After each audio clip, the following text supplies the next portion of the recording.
Bismillahirrahmanirrahim. Assalamualaikum warahmatullahi wabarakatuh. Waalaikumsalam warahmatullahi wabarakatuh. Alhamdulillahirabbil alamin. Alhamdulillahirabbil alamin. Alhamdulillahirabbil alamin. Allahumma shalli ala sayyidina Muhammad wa ala ali sayyidina Muhammad amma ba'du.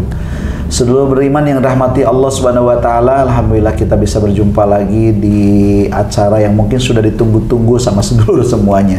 Dan alhamdulillah pada kesempatan ini juga kita ditemani oleh guru kita tercinta yang dirahmati Allah Subhanahu wa taala, beliau Ustaz Danu. Kita sapa dulu. Assalamualaikum. Waalaikumsalam warahmatullahi wabarakatuh. Sehat ya Ustaz ya? Alhamdulillah. Alhamdulillahirabbil alamin. Kemudian sebelah kanan saya ada Patung. Assalamualaikum. Waalaikumsalam Pak Ustaz. Gimana sekarang YouTube-nya kayaknya makin luar biasa nih. Insya Allah. Bang Jai, kapan ini bikin channel? Nggak jadi kayaknya.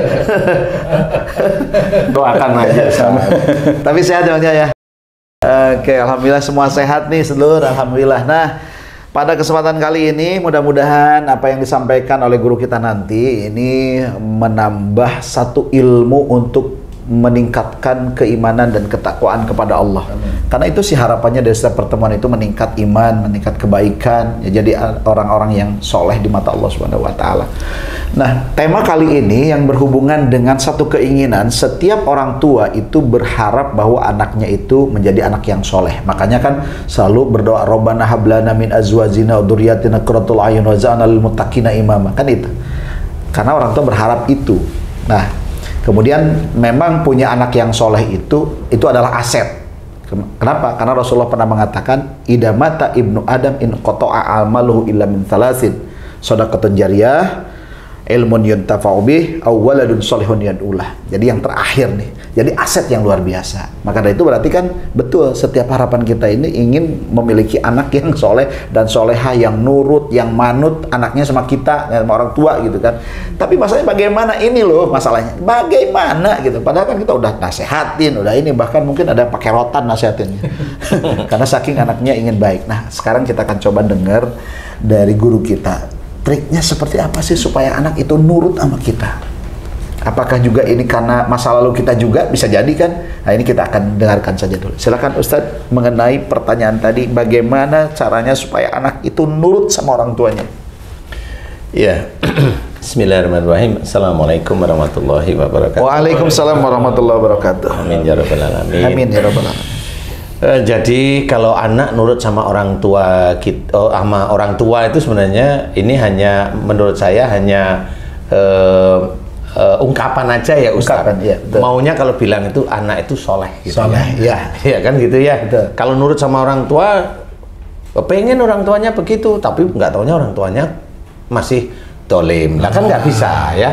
Betul. Nah, untuk menjadikan anak soleh ini ada banyak hal. Kenapa? Kalau istilahnya dalam sebuah riwayat ceritakan kalau ada seorang wanita hamil itu, saya tidak bilang dibacakan Quran, tapi sering-seringlah membaca Quran kalau saya. Oh, beda ya ininya ya, keywordnya ya. Notasinya beda nanti. Ya, kalau sering-sering dibacakan Quran berarti untuk yang hamil.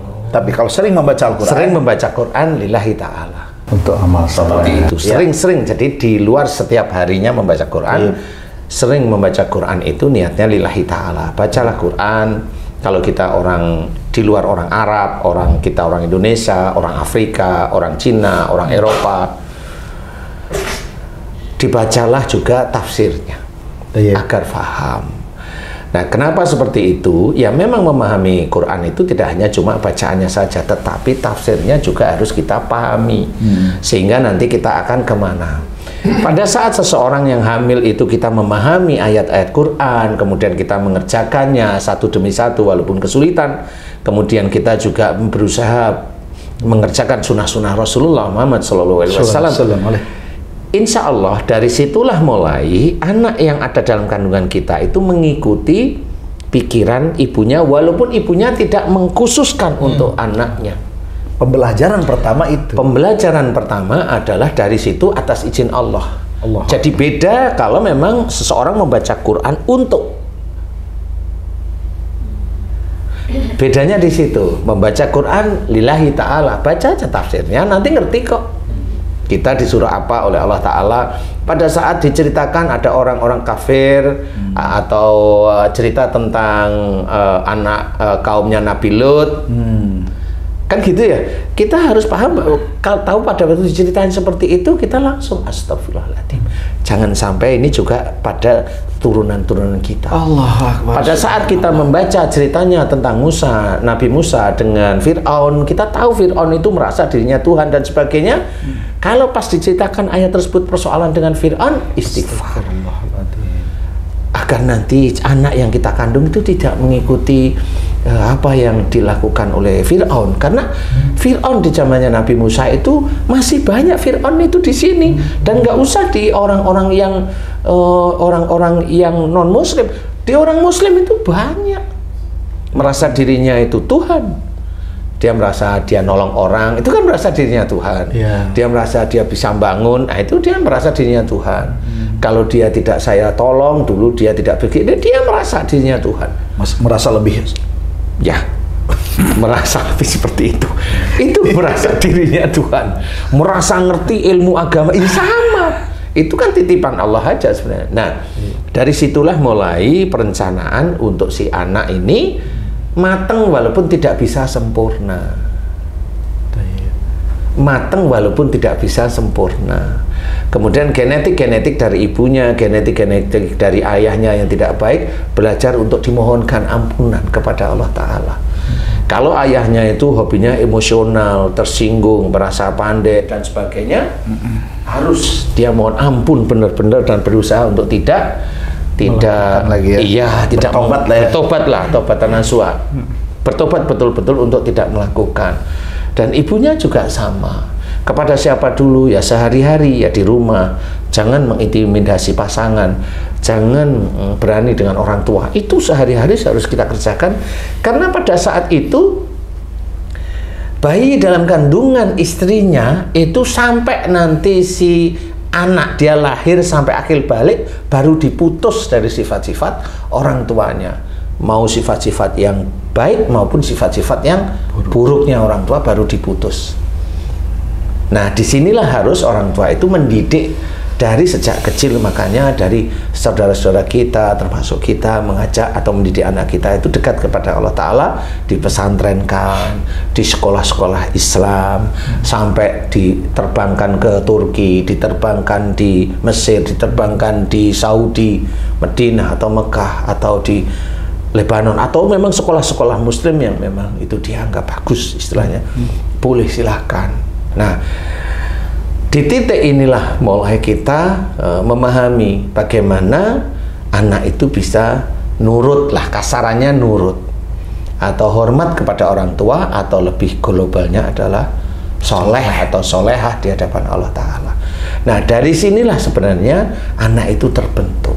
Pendidikan pertamanya dari situ ya? Pendidikan pertamanya memang dari situ, dari pribadi kita. Makanya kalau saya mengajarkan pada netizen atau jamaah dalam suatu kajian selalu sering-seringlah mohon ampun kepada Allah Ta'ala, itu sebenarnya itu salah satunya.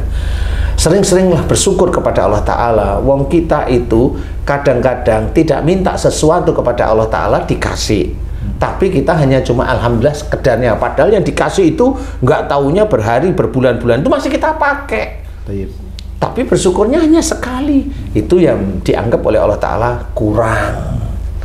Nah, ini jangan sampai kita kufur terhadap rasa syukur yang diberikan oleh Allah Ta'ala. Ini juga harus, karena banyak orang Muslim itu terlena di titik ini, dan banyak yang akhirnya sebenarnya kufur ya. Nah, dari sinilah sebenarnya seorang orang tua itu harus menjalankan. Tetapi kalau sudah terjadi, mamanya kayak Ustadz tadi cerita, gimana caranya anak itu bisa nurut. Nah, kalau memang terjadinya itu baru anak-anak sudah gede lah, kan ini sudah kandung, lahir kan gitu, dan sifatnya juga sudah mirip dengan orang tuanya semua. Nah, ini harus diskusi sebenarnya, harus diskusi ya. Istri dengan suami itu harus diskusi. Bilang sama istrinya dengan kata-kata yang baik, Dek, Bu, Mah, Yu, mamanya ya. Kalau nanti aku ngomong agak kasar dan itu kasar di telinga kamu, kamu dengerin dulu, nah bilang ya sama aku, kan baik itu. Atau yang Yu, Dek, Jeng dan sebagainya. Diomongin, kalau nanti aku diam, ini si imamnya tahu agama nih, kalau aku diam dan kamu itu tak biarin seperti itu, insya Allah kamu dalam kondisi aman. Aman itu maksudnya tidak salah. Ya. Tapi kalau suatu ketika aku itu nanti agak keras atau tegas, kamu harus pikirkan bahwa keras atau tegasku itu bukan marah, tapi aku hanya menegur agar kamu tidak keluar dari garisnya Allah. Kamu nggak boleh marah, dan insya Allah saya nggak akan marah. Kalau keras itu lebih kencang lagi, kamu nggak boleh marah, tetap tidak boleh marah. Di situ kamu evaluasi, kamu ngertiin. Insya Allah saya sebagai suami nggak marah, saya hanya negur kamu agar kamu ingat pada Allah aja. Nah, di titik itulah mulai sama, si istri juga nanti sama. Kalau mamanya nggak taunya suami dan istri agamanya biasa-biasa saja, kan gitu ya Ustadz ya. Kan ada yang seperti itu, biasa-biasa saja, saling ngingetin. Nah, saling ngingetin inilah sebenarnya sakinah.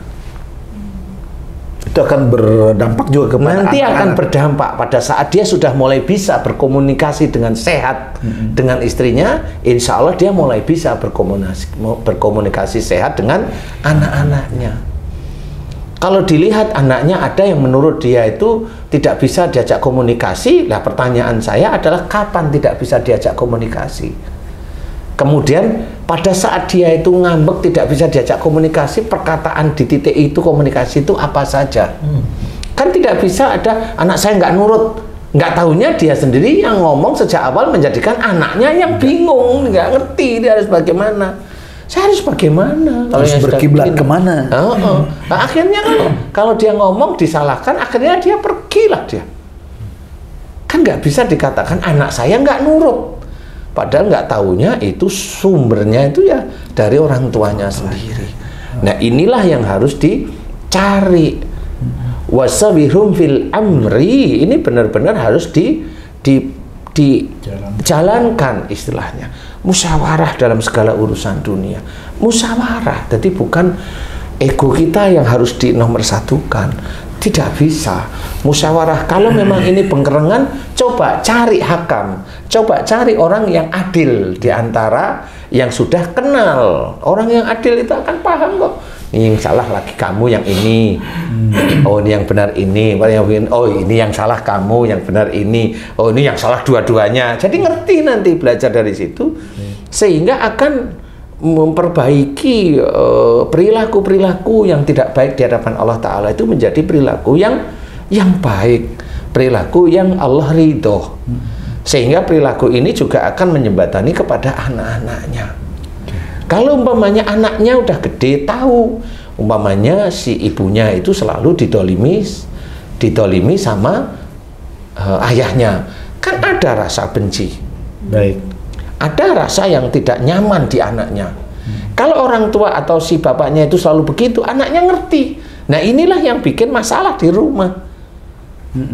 Nah di titik itulah harus difikirkan bagaimana ini menjadi difahami sehingga anak itu tidak benci lagi. Insya Allah seperti itu. Selain doa-doa yang harus kita mohonkan, jadikan anak saya anak yang soleh, seperti itu, soleha, boleh.